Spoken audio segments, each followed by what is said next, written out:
मागणीपर्यंत सर्वांची मागणी एका बाजूला होती आणि काँग्रेसचा उमेदवार आणि भाजपचा उमेदवार याच्यामध्ये मोठ्या प्रमाणामध्ये तो निवडणुकीतला मुद्दा राहिला. पण आता हा जरचा विषय तुम्हाला काय वाटतंय? म्हणजे तसं आम्ही बघत असताना आम्ही उमेदवार म्हणून नाही, आम्ही कमळ चिन्ह म्हणून पाहिलं. उमेदवारी मागण्यापर्यंतचा विषय असतो, पण उमेदवार आल्यानंतर आम्ही कमळ चिन्ह म्हणून पाहिलं. म्हणजे भाजपने चुकीचा उमेदवार दिला असं बोललं जातं, तुम्हाला काय वाटतं? नाही, उमेदवारी योग्यच होता. भाजपचा उमेदवार पडला का पाडला? आणि तुम्ही कर्णधार म्हणून सर्वस्वी जबाबदारी तुमची, अशी एक चर्चा आहे लातूर जिल्ह्यात. मी सुरुवातीला सांगितलं आणि आपण सर्वांनी पाहिलेलं आहे की निवडणूक पूर्ण ताकदीने आपण त्या ठिकाणी लढत होतो. कोणत्याही बाबतीमध्ये कार्यकर्त्यांमध्ये सर्वांमध्ये आज यश मिळाल्यानंतर ची चर्चा एक वेगळी असते आणि ज्यावेळेस अपयश येतं त्याचे वेगवेगळे कारणं दिले जातात, वेगवेगळे कारणं सांगितले जातात. कुणीच म्हणजे आज इथं बसलेले सर्व पत्रकार बंधू आहेत, आपण ह्या निवडणुकीच्या प्रत्येक पहिल्या दिवसापासूनच्या शेवटच्या दिवसापर्यंतचे साक्षीदार आहेत. निकाल लागेपर्यंतही कुणी असं म्हणत नव्हते की पाडलं. सगळेच प्रयत्न करत होते, सर्वजण म्हणत होते, भाजपचे म्हणत होते आमचा उमेदवार येणार, काँग्रेसचे म्हणत होते आमचा उमेदवार येणार. निकाल लागल्यानंतर अपयश आल्यानंतर इंग्लिशमध्ये म्हण आहे की अपयश हे बास्टर्ड नाजायज असल्यासारखं असतं, त्याला कोणी बाप नसतो, त्याला कोणीही नाव ठेवतो. ही इमेज काँग्रेसपेक्षा विरोधकापेक्षा भारतीय जनता पार्टीतले कार्यकर्तेच जास्त चर्चा करतात, की तुमची इमेज तयार करतात की भारतीय जनता पार्टीचा उमेदवार हा तुम्हीच पाळला आहे आणि त्याचे करणार तुम्हीच आहात. त्याच्या मागचा लॉजिक असं आहे की मागची 2-3 टर्म लोकसभा विधानसभा झाली की निलंगा विधानसभा मायनस झाली नाही, आत्ताच कसं झालं असं आहे प्रश्न बसलेला. मागच्या वेळेपासून आतापर्यंत बहुतेक नाहीच निलंगा विधानसभा. आपण सर्वजण ह्याच मतदारसंघातले, आपल्या सर्वांनाही माहिती आहे जे काही या मतदारसंघामध्ये घडलं असेल, जे काही मतं कमी पडली असतील, ह्या मतदारसंघाचीच म्हणून नाही, याची तर जबाबदारी माझीच होती. ओव्हरऑल या लोकसभेच्या निवडणुकीची जबाबदारी माझी होती. जे काही 5 लाख 5.5 लाख मतदान भारतीय जनता पार्टीला मिळालं तर सर्व कार्यकर्त्यांच्या बळावर, कार्यकर्त्यांच्या मेहनतीवर हे मतदान मिळालेलं. जे काही मतं कमी पडलेले आहेत त्या मताची जबाबदारी माझी. आणि अजून एक प्रश्नाला अनुसरून असं आहे की हा उमेदवार जो दिलेला आहे मग अभिमन्यू पवार आणि रमेश कराड यांचा असल्यामुळं तुमची आणि देशमुखाची काही इंटरनल फिक्सिंग झाली का, किंवा इंटरनल काही देशमुखाचं तुमचं, कारण प्रखर विरोधक देशमुखाला म्हणून गेले अनेक वर्षापासून तुमचं नाव प्रमुख मानलं जातं आणि याच्यामध्ये मुद्दामहून देशमुखाची तुमची फिक्सिंग ते उमेदवार असल्यामुळे काही अशी एक चर्चा कार्यकर्त्यामध्ये याबद्दल काय सांगायचं? ही गोष्ट आपण म्हटल्याप्रमाणे उमेदवार मागण्यापर्यंत आम्ही नावं 2 वेगळे उमेदवार मागितले होते, कुणी काही उमेदवार मागितले होते आणि उमेदवारी मागूपर्यंतचा आमच्या पक्षामध्ये एक रसिकखेच असते. उमेदवार निश्चित झाल्यानंतर सर्वजण एकत्रित करतात. त्याच्यामुळं असं काही म्हणजे जर कोण म्हणत असेल की म्हणजे तुम्ही त्या लोकांनी, काँग्रेसच्या लोकांनी मेहनत केली, काम केलं, ह्याच्यावर चर्चा नाहीच आहे. म्हणजे आज जी काही चर्चा जिल्ह्यामध्ये चालू आहे असं सगळ्यांना तुम्हाला शंका आहे का काँग्रेसच्या लोकांनी काम केलंच नाही, मीच निवडून आणले त्याला? एक उदाहरण असं आता जेवढी चर्चा चालली आहे म्हणजे त्यांची मेहनत कुठं आहे का नाही, म्हणजे त्यांनी काय कष्ट केलेत का नाही, त्यांची काय ताकद आहे, असं काहीच चर्चा नाहीये. सांगत असताना पण मीडिया असंच सांगायला लागली की निवडून आलं तर आता आज पराभव झाला, म्हणजे आपल्यावरच त्याचं हे. आपल्यालाही माहिती आहे आपण सर्वजण क्रिकेट प्रेमी आहात.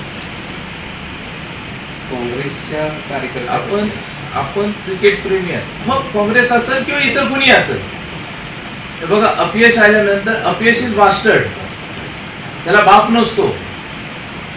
तो आपला असेल, दुसऱ्याचा असेल, कुणाचाही असेल, प्रत्येक जण अपयश आल्यानंतर त्या पद्धतीने बोलत असते. ते बोलतात आता, म्हणजे भाजपचेच बोललेत असं नाहीये. आणि अनेकदा काय वाटतात, भाजपचे जे बोलतात, अनेक पत्रकार असे वाटतात की हे भाजपचंच बोलतात, पण ते काँग्रेसच्या सांगण्यावरून बोलतात असंही राहते बऱ्याचदा. म्हणजे एवढे काही आपण हे नाहीये.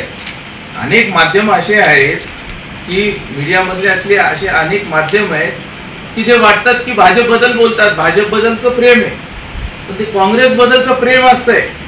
पण ते भाजपमध्ये दुपडी तयार करणं, भाजपची इमेज डॅमेज करणं, भाजपच्या लोकांची इमेज डॅमेज करणं, हे असं एक प्रोपोगंडा असतो, एक इलेक्शन स्ट्रॅटेजी असते, एखाद्याचं चारित्र्याचं हनन करणं असतं, एक अशा पद्धतीने विषय असतो. मी त्याच्या खोलात जात नाही, मी आजपर्यंत कोणाचंही कधी उत्तर दिलेलं नाहीये. पण हा असं आहे की अपयश आल्यानंतर कशा पद्धतीने ते पोर्ट्रेट करायचं. आता ज्या म्हणजे आज ह्याच निलंगा विधानसभा मतदारसंघाला पेपर वर्तमानपत्रामध्ये दिलं की जे काही घडलं हे निलंगा विधानसभेमुळेच घडलंय असं आहे का? जे काही उमेदवार आले निलंगा विधानसभेमुळेच उमेदवार आला असं आहे का? नाही, असंच म्हणायला लागलेत ना. पण लातूरनी काय केलं त्याचं नाही आहे का त्याच्यात? फक्त एवढंच माझं ह्याच्यामध्ये चूक झाली होती की सुरुवातीला उमेदवारी मागणी करत असताना मी त्यांचं नाव घेतलं नव्हतं. हाच विषय आहे. हा, मी देतो ना, मी फक्त त्यांचं नाव घेतलं नव्हतं. उमेदवारी मागणी करत असताना मी दुसरं नाव दिलं होतं. पण मी उमेदवारापेक्षा अधिक ताकदीने प्रवास केलेला आहे, अधिक गोष्टी उभा केलेल्या आहेत, अधिक प्रचार केलेला आहे. मोदीजींसारखी सभा आज यशस्वी पद्धतीने करत असताना सर्वांना घेऊन आणि आपण काय काम केलं हे गोष्टी सांगण्यापेक्षा आज हे सांगणं, जर उद्या निकाल 35,000 मतं इकडचे इकडे झाले असते, 40,000 मतं इकडचे इकडे झाले असते, तर आज तुम्ही मला वेगळंच सांगितलं असतं. त्याच्यामुळे मला या गोष्टीमध्ये मी पूर्ण जबाबदारी स्वीकारतो. आणि मी माझं संपवतो, तुम्ही विचारा. विषय काय की अनेक आपण क्रिकेट बद्दल मी उदाहरण देत होतो. एक बॅट्समॅन असतो, तो सतत टीमसाठी रन काढत असतो. जो विनिंग बॅट्समॅन असतो तो रन काढून देत असतो, तो टीमला जिंकवत असतो आणि त्याचा रन रेट चांगला असतो. मागच्या अनेक मॅचेस पासून त्याचा रन रेट चांगला असतो, तो टीमला सतत जिंकवत असतो. आणि एखाद्या मॅच मध्ये ज्यावेळेस तो आउट होतो, लवकर आउट होतो, त्याच्यावर सगळ्यात भडीमार केला जातो. त्याच्यात अशीच आज माझी परिस्थिती आहे. माझं जर मागचं रेकॉर्ड जर आपण पाहिलं, मागच्या सगळ्या गोष्टीचं रेकॉर्ड काढलं, आज म्हणजे सगळ्या पद्धतीने सगळ्या ह्याच्यामध्ये जे काही घडलं त्या एका बॅट्समॅनवरच दिलं जात आहे. टीम म्हणून कधीच कुणी त्याला हे नाही करत. पण तशाच पद्धतीचं मला आपल्याला हे सांगायचं की आपण या निवडणुकीची पक्षाने माझ्याकडे जबाबदारी दिली होती. मी उमेदवार मागणीपर्यंत माझं नाव जरी वेगळं असलं तरी देखील या निवडणुकीमध्ये सर्वस्व, आणि मला जर पाहिजे राहिलं असतं, इथली निलंग्यातलं तुम्ही सगळे साक्षीदार आहेत ना. कोणती यंत्रणा ठप्प झाली, कोणते त्या गोष्टी कमी होत्या, मी सगळ्या पद्धतीचे हे करून आणलं. फक्त माझा एवढाच एक विषय झाला की माझं अधिकचं लक्ष लातूरमध्ये राहिलं. मी निलंग्यात वेळ कमी देऊ शकलो. माझा वेळ जो निलंग्यात होता तो निलंग्यात लातूर, आणि आज जर मी लातूरमध्ये वेळ दिला नसता, जे आज आपल्यालाही माहिती आहे, आपण लातूरच्या पत्रकारांना जर विचारलात, कधी आपण लातूरच्या नेत्यांना, काँग्रेसच्या नेत्यांना विचारला, जी अपेक्षा त्यांनी केली होती की लातूर ग्रामीण मधून त्यांनी 70,000 मताधिक्य घेणार, लातूर शहरातून त्यांनी 70,000 मताधिक्य घेणार, असं 1.5 लाख मतदान घेणार, हे मतदान रोखण्यामध्ये कोणीतरी असणार आहे. कोणता तरी प्लेअर होता, त्यांनी फिल्डिंग केली, त्यांचे रन रोखले. फक्त मी रन काढू शकलो नाही, पण त्यांचे रन रोखण्यात तरी मी होतो तिथं. ह्या गोष्टी परत म्हणतो, पराजयाला कुणी बाप नसतो. त्याच्यामुळे ज्या काही शिव्या असतील, जे काही शाप असतील, हे घेण्याची जबाबदारी जो प्रमुख म्हणून असतो ही त्याची जबाबदारी आहे. माझी विनंती एवढीच असणार आहे आपल्या माध्यमातून, तुम्हाला जर दोषी ठरवायचं असेल तुम्ही एका व्यक्तीला दोषी ठरवा, तुम्ही पूर्ण मतदारसंघाला जे दोषी ठरवतात एवढं करू नका असं मला वाटतं. म्हणजे आपण 2004 पासून आता 24 पर्यंत बघितलं, आपली निवडणूक कोणतीही निवडणूक म्हटलं की प्रचार यंत्रणा ही हायटेक असते, पण या निवडणुकीमध्ये तसं जाणवलं नाही असं भाजपचेच कार्यकर्ते बोलत आहेत. कारण भैयासाहेबांनी जे निवडलेला कॅन्डिडेट होता तो निवडला गेला नाही, म्हणून असं घडलेलं आहे. सर म्हणल्यासारखं का नाही की आपण जे काही उमेदवार जे काही अगोदर वेगळे घेतले होते आणि रंगारे साहेबांची उमेदवारी कायम झाली, मग त्यावर आपण नाराज आहात. हा जो काही मेसेज मतदारसंघामध्ये गेला, आपल्यावरती पक्षाने परत संयोजक पदाची धुरा सोपवली, पण तरी पण हा जो मेसेज गेला की भैया नाराज आहे, हा मेसेज म्हणा किंवा नेरेटिव्ह म्हणा, हे काढण्यामध्ये पण अपयश आहे. तुम्हाला काय वाटतं? मी सर्व पद्धतीने सर्व अर्थाने मी जबाबदारी स्वीकारतोय. मी माझ्या मतदारसंघामध्ये मी ज्या पद्धतीने समजूत काढायला पाहिजे होती, ज्या पद्धतीने सर्वांपर्यंत जाऊन सांगायला पाहिजे होतं, मी ते काढू शकलो नाही. मला लक्षातच आलं नाही, मी विश्वासावर राहिलो की माझा मतदारसंघ एकत्रित एक विचाराने राहील, मला खरंच लक्षात आलं नाही. आणि ह्या विधानसभा मतदारसंघामध्ये पूर्ण ताकदीने आजपर्यंत आपण लढलेलो आहे. आज जिल्ह्यामध्ये अनेक जण बोलत असताना प्रत्येक ह्याला जर टेक्निकली उत्तर जर द्यायचं जर म्हटलं, लातूर ग्रामीण जो मतदारसंघ आहे हा मराठा आणि ओबीसी बहुल मतदारसंघ आहे. लातूर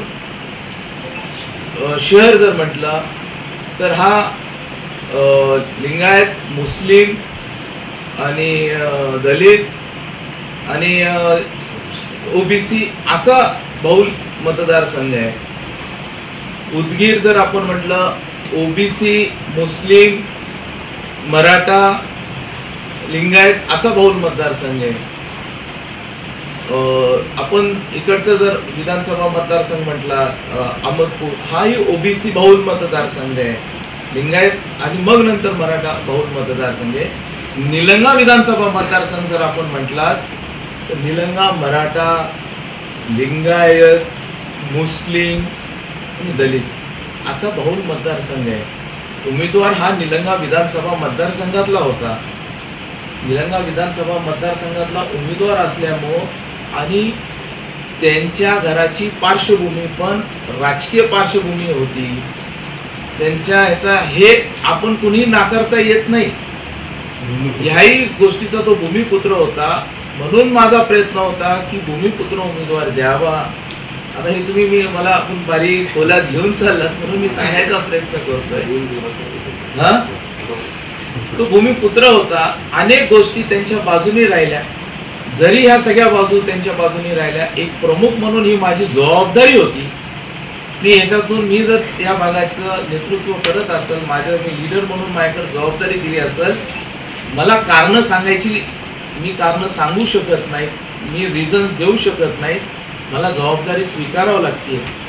त्याच्यामुळं मी परत एकदा आपल्या सर्वांच्या साक्षीने ह्या निवडणुकीतली जी काही जबाबदारी असेल ती जबाबदारी आपण स्वीकारतोय आणि प्रामाणिकपणे या निवडणुकीला पुढे घेऊन जाण्याचा, म्हणजे मागचा रन रेट जर पाहिला तर आज मराठवाड्याचे तुम्ही मताधिक्य बघा, महाराष्ट्रातले मताधिक्य बघा, ज्या पद्धतीने अनेक गोष्टी इतर रन्स थांबवण्यामध्ये आज परत पराभवाला बाप नसतो, तसंच चांगल्या गोष्टी कधीच समोर येत नाही. आज हेच गोष्टी लातूरचं मताधिक्य, इकडचं मताधिक्य, हे सगळ्या गोष्टी पण जर समोर आल्या असत्या, पण परत एकदा शेवटी एवढंच सांगायचं झालं, आम्ही निश्चितपणे जिथं कमी पडलोय आम्ही त्याच्यामध्ये चिंतन करू आणि प्रामाणिकपणे परत एकदा लोकांचा विश्वास मिळवण्यासाठी आम्ही पूर्ण ताकदीने प्रयत्न करू, हाच या प्रसंगी मी सांगतो. एबीपी माझा, उघडा डोळे बघा नीट.